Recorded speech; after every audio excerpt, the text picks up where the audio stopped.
Big TV భక్తి సమాచారం WhatsApp ఛానల్లో జాయిన్ అవ్వండి. అన్ని విశేషాలు ఎప్పటికప్పుడు తెలుసుకోండి. హాయ్ హలో నమస్తే ప్రేక్షకులందరికీ నమస్కారం అండి. ఈరోజు మన ఛానల్లో ఒక లేటెస్ట్ ఎపిసోడ్ ఏంటంటే, చాలామంది ఒక విషయం గురించి రిక్వెస్ట్ పెట్టారు.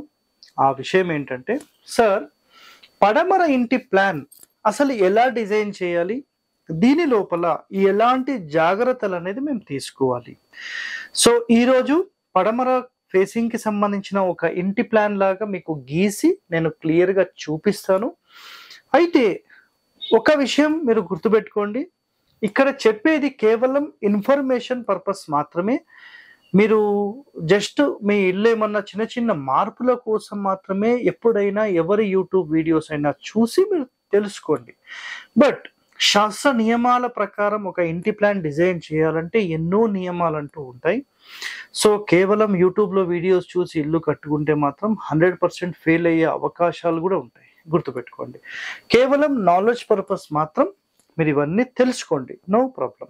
ఓకే, సో ఈరోజు పడమర ఇంటి ప్లాన్ మనం ఇక్కడ చూపిస్తున్నాం. ఈ ఒకటే ఎపిసోడ్లో మీకు నేను 2 రకాలుగా ఈ పడమర ఇంటి ఫేసింగ్కి సంబంధించిన ప్లాన్ అనేది నేను చూపిస్తాను. అంటే చిన్న ఇంటి ప్లాన్ అండ్ పెద్ద ఇంటి ప్లాన్.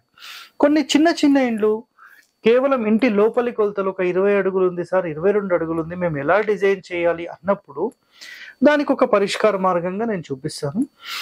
రెండవ రకంగా ఇల్లు పెద్దదైతే దాన్ని ఎలా డిజైన్ చేయాలి, రెండో రకంగా చూపిస్తాను.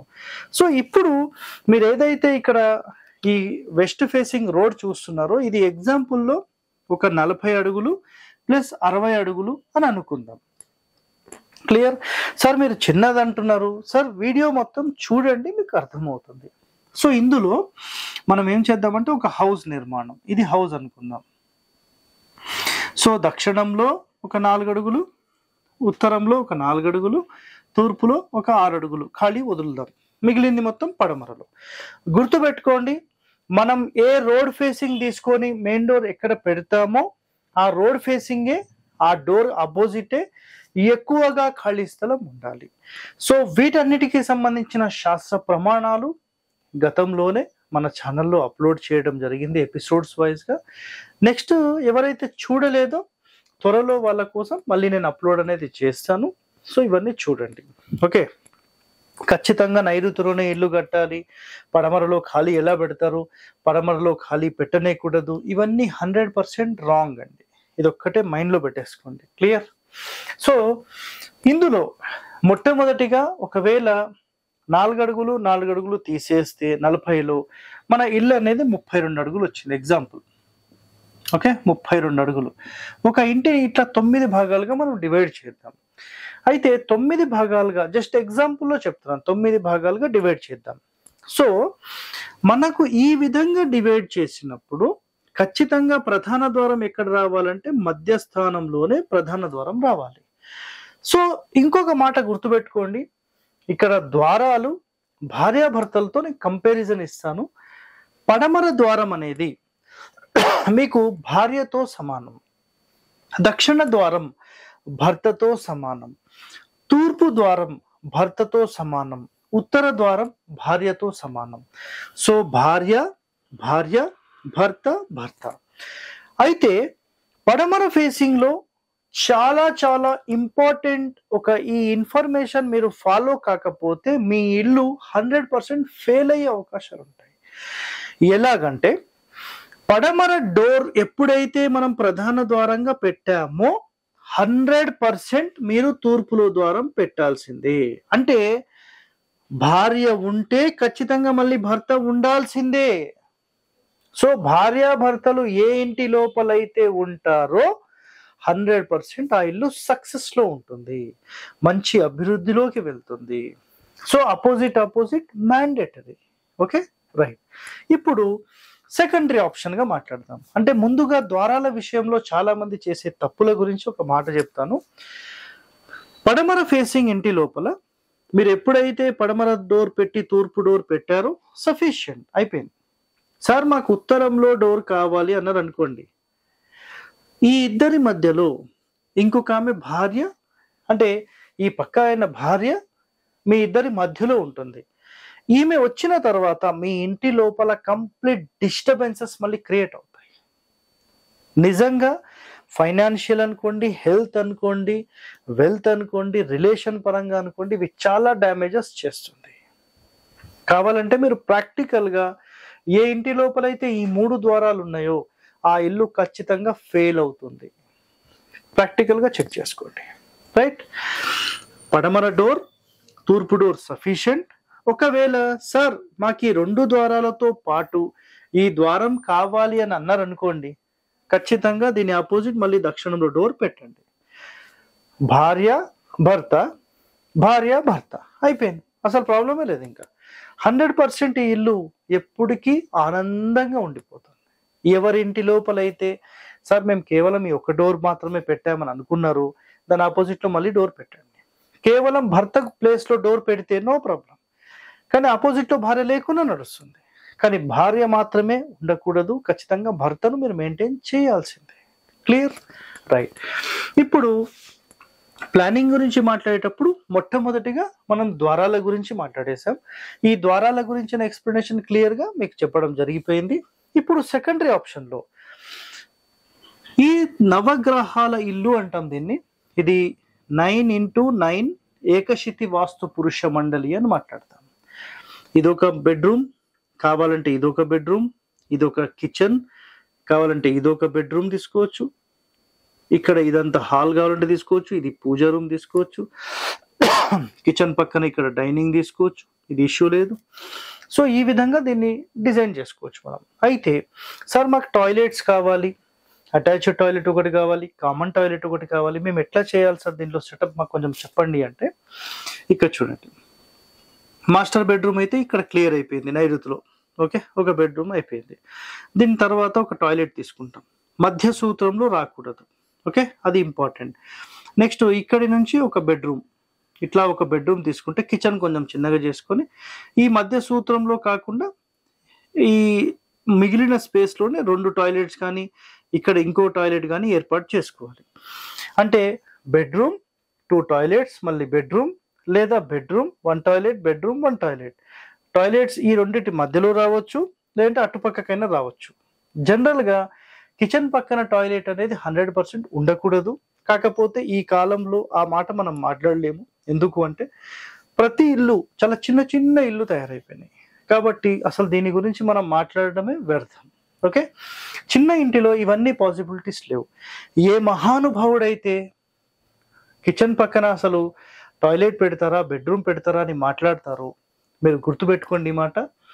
అసలు ఇంటి లోపల టాయిలెట్స్ ఉండొచ్చా అని ఫస్ట్ క్వశ్చన్ వేయండి. ఇంటి లోపల ఈ దరిద్రాన్ని మనం పెట్టకూడదు. కాకపోతే ఈ కాలంలో ఆ టాయిలెట్స్ లేకుండా మనం ఉండలేము కాబట్టి ఇవన్నీ మనకు తప్పవు. Okay, right. సార్ ఇప్పుడు ఇదంతా మీరు చెప్పారు, ఇది పెద్ద ఇల్లు కదా, సో మాకు చిన్న ఇంటి గురించి చెప్పండి అని మీరు మాట్లాడారు అనుకోండి, చాలా చాలా అద్భుతంగా దీన్ని ఇప్పుడు డిజైన్ చేస్తాం. చూడండి, ఈ 3 రూమ్స్ ఇప్పుడు లేవనుకుందాం. ఓకే, అప్పుడు ఈ 2 రూమ్సే ఉన్నాయి. ఈ 2 రూమ్సే ఉంటే అంటే ఒక 20-22 అడుగులు ఉందనుకోండి, కరెక్ట్ మధ్య సూత్రంలో మీరు గోడ కట్టకూడదు.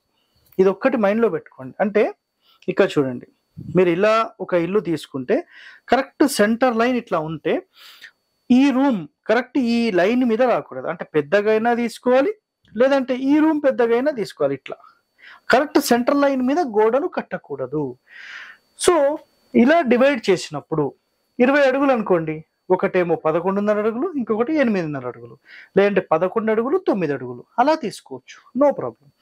ఇప్పుడు ఇక్కడ గుర్తుపెట్టుకోండి, ఇలా తీసుకున్నప్పుడు ఈ రూమ్ యొక్క సెంటర్ డోర్ మనం ఏర్పాటు చేసి మళ్ళీ సేమ్ ఆపోజిట్ డోర్ తీసుకుంటాం. ఈ 3 రూమ్స్ లేవు, దీని గురించే మాట్లాడుతున్నాను. ఇదొక బెడ్రూమ్, ఇదొక బెడ్రూమ్, మళ్ళీ మధ్యలో ఒక టాయిలెటా 2 టాయిలెటా బేస్డ్ ఆన్ అడ్జస్ట్మెంట్స్, మళ్ళీ కిచెన్. ఈ విధంగా ఈ రూమ్స్ వచ్చేసినాయి.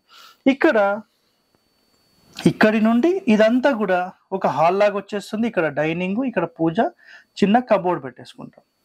సో ఆటోమేటిక్గా ఈ 3 రూమ్స్ లేకపోతే కిచెన్, 2 బెడ్రూమ్స్, 1 టాయిలెటా 2 టాయిలెటా బేస్డ్ ఆన్ అడ్జస్ట్మెంట్స్, ఇది కంప్లీట్ హాల్, ఇక్కడ dining with puja and door opposite door. So చాలా అద్భుతంగా ఈ డిజైన్ వచ్చేసింది. ఇది సింపుల్గా ఇక్కడ నేను చూపిస్తాను, ఒకసారి చూడండి. ఇది ఎట్లా వచ్చిందంటే ఇదొక బెడ్రూమ్,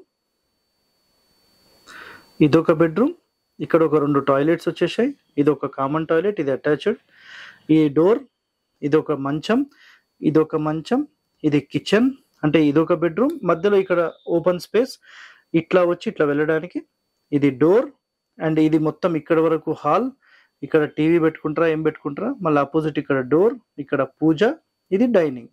సో ఈ విధంగా ఈ డిజైన్ వచ్చేసింది.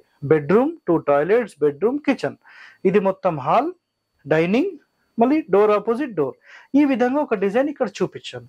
ఇప్పుడు పెద్దిల్లు అయితే సో ఇక్కడ సేమ్ డోర్ ప్లేస్మెంట్ మళ్ళీ సేమ్ ఉంటుంది, ఇదొక బెడ్రూమ్ అవుతుంది, మళ్ళీ ఈ హాల్ని ఇంత పెద్దదిగా తీసుకోవచ్చు, లేదంటే ఇక్కడ నుంచి ఇంత పెద్దదిగా హాల్ తీసుకోవచ్చు, లేదంటే ఇక్కడ నుంచి ఈ మొత్తమే హాల్ తీసుకోవచ్చు, మూలదాన్ని పూజ రూమ్ తీసుకోండి, ఇక్కడనేమో డైనింగ్ తీసుకోండి, ఇక్కడ నుంచి ఇక్కడ వరకే హాల్ తీసుకోవచ్చు. అప్పుడు ఇదొక బెడ్రూమ్, ఇదొక బెడ్రూమ్, లేదంటే ఇదొక బెడ్రూమ్, ఇదొక బెడ్రూమ్, 1, 2, 3 బెడ్రూమ్స్, లేదా ఓన్లీ 2 బెడ్రూమ్స్, పెద్ద కిచెన్, పెద్ద డైనింగ్. కావాలంటే దీన్ని మొత్తం మీరు ఒక బెడ్రూమ్ లాగా, ఇక్కడ పూజ రూమ్ లాగా, ఇది మొత్తం హాల్ లాగా, ఇది సిట్అవుట్ లాగా, ఇది ఓన్లీ సిట్అవుట్ అవుతుంది. ఓకే, ఇది సిట్అవుట్ లాగా క్లియర్ అవుతుంది. ఇందులోనే మీకు సెప్టిక్ ట్యాంక్ అండ్ టాయిలెట్స్ అయిపోయినాయి, septic tanks and water tanks కూడా చెప్తాను, గుర్తుపెట్టుకోండి. పడమర ఫేసింగ్కి సంబంధించి ముందుగా మనం మెట్లు డిజైన్ ఇక్కడ చేసుకుందాం. మెట్లు డిజైన్ చేసుకుంటే మనకు నైరుతిలో మెట్లు అనేవి క్లాక్ వైజ్ ఎక్కినా యాంటీ క్లాక్ వైజ్ ఎక్కినా, అంటే గుర్తుపెట్టుకోండి, ఒక ఇంటి మెయిన్ డోర్ కి రైట్ సైడ్ లో మనం బయట నుంచి చూసినప్పుడు రైట్ సైడ్ లో మెట్లు ఉంటే ఇది clock or anticlockwise మీరు ఏది తీసుకున్నా పైకి ఎక్కిన తర్వాత క్లాక్ వైజ్ లోనే మనం లోపలికి ఎంటర్ అవుతున్నాం. సో ఆటోమేటిక్ గా ఇది మీకు ఒక పూర్ణ బాహు ప్రవేశాన్ని ఇది క్రియేట్ చేసేసింది. సో ఎలాంటి ఇష్యూస్ అనేవి లేవు. So clear. ఇప్పుడు ఇందు లోపల గమనిస్తే గనక మనము సెప్టిక్ ట్యాంక్ ఎక్కడ పెట్టాలని అడిగినప్పుడు స్థలం మొత్తంలో 2 భాగాలు డివైడ్ చేయాలి. అంటే 9 భాగాలు డివైడ్ చేసి 2 వదిలేసేసి 3వ స్థానం నుంచి పెట్టుకోవచ్చు. బట్ ఇంటి మూల మళ్ళీ సెప్టిక్ ట్యాంక్ మూల కాకూడదు. అప్పుడు ఏం చేస్తాం, ఇంటి మూల నుంచి ఒక భాగం వదిలి ఇక్కడ సెప్టిక్ ట్యాంక్ మెయింటైన్ చేస్తాం. మళ్ళీ సెంటర్లో డోర్ ఉంది కాబట్టి ఈ డోర్కి కుడివైపుగా సంపు, ఇక్కడ సంపు, ఇక్కడ సెప్టిక్ ట్యాంక్. ఇంటి వెనకాల ఎప్పుడు కూడా సెప్టిక్ ట్యాంక్స్ కానీ సంపులు కానీ ఇవన్నీ పెట్టకూడదు. ఎప్పుడైనా గుర్తుపెట్టుకోండి, ఇది వెరీ వెరీ ఇంపార్టెంట్. ఈరోజు వరకు మీరు ఎక్కడ విని ఉండరు. మనం ఫ్రంట్ అంటే మనం ఎంత స్ట్రాంగ్ ఉండాలి అంటే మన బ్యాక్ బోన్ స్ట్రాంగ్ ఉండాలి. అలాగే మన ఫ్రంట్ ఫేసింగ్ ఏదైతే పడమర ఉందో దీని యొక్క బ్యాక్ బోన్ అనేది మనకు తూర్పు అవుతుంది. సో ఒకవేళ తూర్పులో మీరు గుంతలు పెట్టినా, సంపులు కట్టినా, సెప్టిక్ ట్యాంకులు కట్టినా ఇది మీ బ్యాక్ బోన్ని వీక్ చేస్తుంది. కాబట్టి ఎట్టి పరిస్థితుల్లో కూడా ఇలాంటి గుంతలు ఇక్కడ మెయింటైన్ చేయకండి. బోర్ ఇక్కడ యాక్సెప్టెడ్, పర్వాలేదు, కానీ సెప్టిక్ ట్యాంక్ సంప్ మాత్రం ఖచ్చితంగా ఉత్తరంలోనే రావాలి. ఇదొక్కటి మాత్రం మైండ్లో పెట్టేసుకోండి. ఎప్పుడైతే పడమర రోడ్ ఫేసింగ్ మనం తీసుకుంటామో పడమరలోనే ఖాళీ ఎక్కువ ఉండాలి. ఇది 100% వాస్తవం. చాలా మంది కేవలం నైరుతిలోనే ఇల్లు కట్టాలి, ఉత్తరంలోనే ఖాళీ స్థలం ఉండాలి, తూర్పులోనే ఉండాలి, పడమరలో ఉండకూడదు, దక్షిణంలో ఉండకూడదు. అది రాంగ్ సిస్టమ్ అండి. సో ఒరిజినల్ శాస్త్రంలో చెప్పిన కండిషన్స్ ఇక్కడ ఒక ప్లాన్ రూపంలో మీకు క్లియర్గా నేను చూపించాను. నెక్స్ట్ ఎపిసోడ్స్లో మీకు తూర్పుకు సంబంధించి, దక్షిణానికి సంబంధించి అండ్ ఉత్తరానికి సంబంధించి కూడా ప్లాన్స్ చెప్తాను. So stay tune to our channel. Thank you అండి. For more videos like this, subscribe Big TV channel.